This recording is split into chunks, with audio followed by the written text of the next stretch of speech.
한 남자가 있었다. 그는 건축가였지만 단순히 집을 짓는 사람이 아니었다. 그는 인간의 삶을 설계했고 도시의 미래를 상상했으며 콘크리트 위에 철학을 새겼다. 르 꼬르비지에. 그는 말했다. 집은 살기 위한 기계다. 하지만 그 말 속엔 단순한 기능을 넘어선 간절함이 담겨 있었다. 더 나은 삶을 위한 공간, 더 밝은 미래를 품은 도시. 그는 그 꿈을 벽돌과 빛, 그리고 곡선 위에 그려냈다. 빛이 벽을 스칠 때, 공간이 침묵할 때, 사람은 그의 건축을 느낀다. 그의 건축은 말한다. 인간이 어떻게 살아야 하는지, 어디서 살아야 하는지를. 이 영상은 한 건축가의 생애에 대한 이야기다.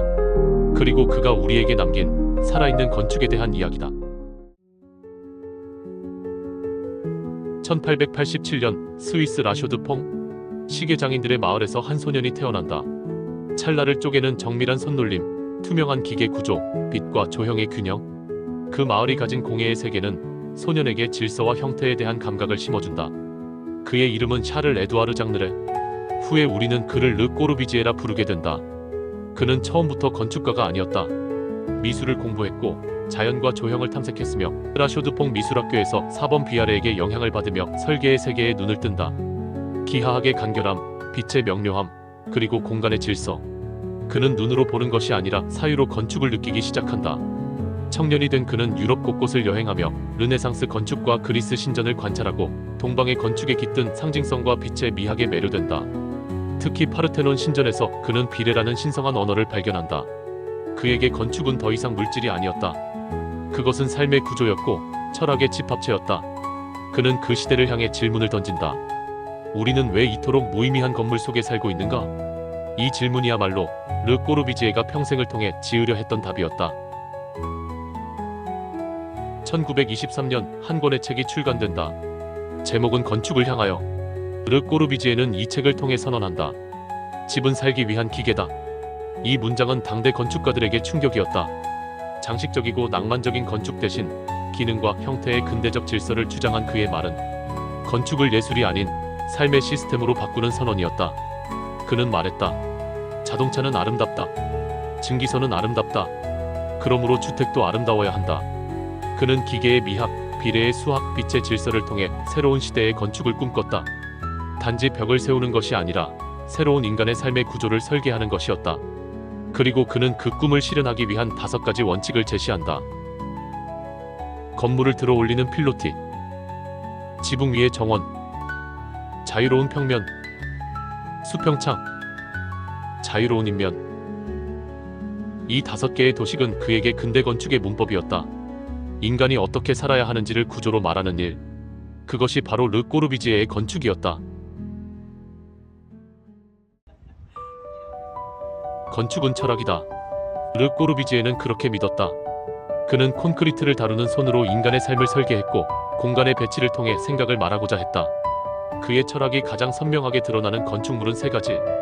첫 번째는 프랑스 푸아시에 위치한 빌라 사부아.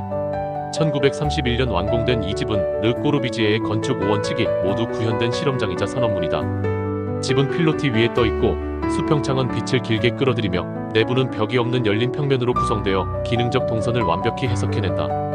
옥상 정원은 단순한 자연의 초대가 아니라 자연과 인간이 건축 위에서 조우하는 상징적 공간이다. 이 집은 단순한 주택이 아니라 근대적 삶의 이상형이 어떤 형태로 구현될 수 있는지를 제안한 건축적 선언이었다. 두 번째는 1952년 완공된 마르세유의 위니떼 다비타시옹. 전쟁 후 폐허가 된 도시 속에서 그는 집의 개념을 넘어 하나의 공동체 전체를 건축하고자 했다. 337개의 아파트가 블록처럼 쌓여있는 이 구조물 안에는 상점, 호텔, 유치원, 심지어 옥상 산책로까지 포함되어 있다. 하나의 거대한 구조물이면서도 내부는 인간적인 리듬과 온도를 유지한다. 그는 단순한 주거 공간이 아니라 사람이 살아가는 전체적인 리듬과 기능을 설계했다. 이곳은 단지 건축이 아니라 작은 도시였고 하나의 사회적 실험이었다. 그리고 마지막, 1955년 봉헌된 우롱샹 성당. 곡선으로 휘어진 지붕, 두꺼운 벽, 예측할 수 없는 창문의 배열. 기존의 기하학적 건축에서 벗어난 이 성당은 르 꼬르비지에의 감성적 깊이와 신앙적 탐색이 가장 정점에 이른 공간이었다. 내부로 스며드는 빛은 시간과 감정을 조율하는 침묵의 건축 언어였고 공간은 말없이 기도한다. 그는 기능과 구조를 넘어서 빛으로 말하는 건축을 만들고자 했던 것이다. 이 세 건축물은 각각의 방식으로 르 꼬르비지에의 철학을 말한다. 3. 공동체, 영혼. 그가 설계한 것은 결국 하나의 인간 존재 전체였다. 르 꼬르비지에는 한 번도 건물만을 지은 적이 없다.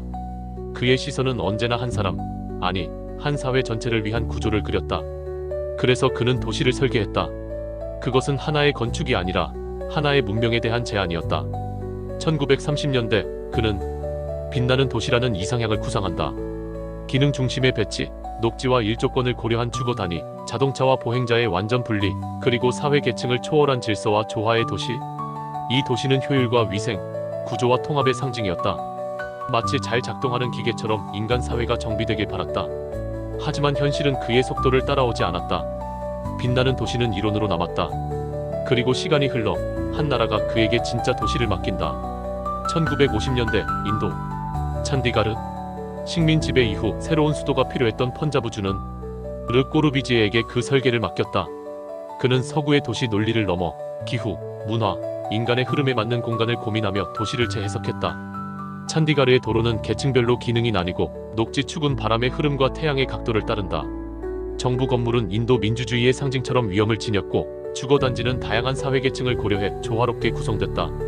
찬디가르는 이상과 현실이 만난 도시였다. 완벽하지는 않았지만 그가 꿈꾼 살기 위한 도시에 가장 가까운 실현이었다. 그는 도시를 설계한 것이 아니라 사람이 머물고 일하고 걷고 꿈꾸는 삶의 무대를 만든 것이었다. 르 꼬르비지에의 도시란 인간 존재 전체의 흐름을 공간으로 통합한 거대한 시였다. 1965년 8월 27일 프랑스 남부의 지중해 바닷가. 매일처럼 수영을 즐기던 르 꼬르비지에는 파도 속에서 조용히 세상을 떠났다. 향년 77세. 그는 말없이 떠났지만 그가 남긴 건축은 여전히 말하고 있다. 그는 콘크리트를 쌓은 것이 아니라 사람들이 살아갈 방식을 설계했다. 삶과 빛, 기능과 감정, 개인과 사회의 균형을 벽과 창, 길과 광장에 담았다. 그의 사호, 르 꼬르비지에의 건축은 전 세계의 젊은 건축가들에게 성경처럼 읽혔다. 자하 하디드의 비정형 곡선, 램 코라스의 도시적 사고, 안도 타다오의 빛의 건축.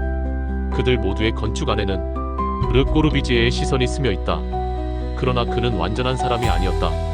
때로는 독단적이었고 때로는 너무 멀리 앞서갔다. 찬디가르는 오늘날 많은 문제점을 안고 있고 그의 도시 이론은 모두가 동의하지는 않았다. 하지만 그가 끝까지 지키려 했던 건 단 하나였다. 건축은 인간을 위한 것이다. 그는 끝내 권위에 머무르지 않았고 그 누구보다 삶을 위한 건축을 말했던 사람으로 남았다. 르 꼬르비지에의 흔적은 높은 마천루가 아닌 빛이 흘러드는 작은 창문, 그리고 그 속에서 삶을 살아가는 사람들 안에 남아있다.